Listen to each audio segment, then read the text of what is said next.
Hello friends, mega family Allu family fans మధ్య వివాదం మళ్లీ రగిలిపోయింది. సోషల్ మీడియాలో ఇప్పుడు ఏదైనా వైరల్ అవుతోందంటే ఇది ఇష్యూకి సంబంధించిందే. అసలు ఏం జరిగిందో ఇప్పుడు తెలుసుకుందాం. ఇటీవల జరిగిన ఎన్నికల్లో అల్లు అర్జున్ వైసీపీ అభ్యర్థి శిల్పా రవిచంద్ర కిశోర్ రెడ్డికి మద్దతు తెలిపారు. ఇదే మెగా ఫ్యాన్స్కు కోపం తెప్పించింది.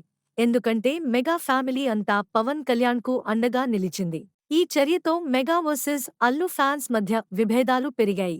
ఈ పరిణామాల మధ్య మెగా బ్రదర్ నాగబాబు ట్విట్టర్ వేదికగా బన్నీ మీద కామెంట్స్ చేయడం, బన్నీ అభిమానుల నుంచి ఫైర్ అవడం జరిగింది. పరిస్థితి ఇంతకు ముందెన్నడూ చూడని రేంజ్కు వెళ్లి నాగబాబు ట్విట్టర్ అకౌంట్ను డిలీట్ చేయాల్సిన పరిస్థితి వచ్చింది. ఇప్పుడు ఈ వివాదం పుష్ప సినిమాపై ప్రభావం చూపుతుందా అనే చర్చ సాగుతోంది. మెగా అభిమానులు పుష్పపై నెగిటివ్ టాక్ స్ప్రెడ్ చేయాలని ఆడియో కాల్ ఒకటి సోషల్ మీడియాలో వైరల్ అవుతోంది. వీపీఎన్ ద్వారా సినిమాను లీక్ చేస్తానని, నెగిటివ్ రివ్యూ ఇస్తానని చెప్పడం ఆ వీడియోలో వినిపించింది. దీనిపై అల్లు అభిమానులు గట్టిగా కౌంటర్ ఇస్తున్నారు. మీ ఆచార్య సినిమా ఎందుకు హిట్ కాలేదు అంటూ మెగా ఫ్యాన్స్ను టార్గెట్ చేస్తున్నారు.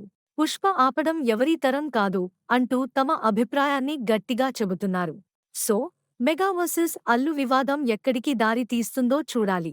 అయితే పుష్పపై ఈ వివాదం ఎంత ప్రభావం చూపిస్తుందో వేచి చూడాల్సిందే. మీ అభిప్రాయాలను కామెంట్స్లో చెప్పండి. మరిన్ని అప్డేట్స్ కోసం మా ఛానల్ను సబ్స్క్రైబ్ చేయడం మర్చిపోవద్దు. వీడియో నచ్చితే లైక్ చేయండి, ఫ్రెండ్స్తో షేర్ చేయండి. ఇంకో ఇంట్రెస్టింగ్ టాపిక్తో మళ్ళీ కలుద్దాం.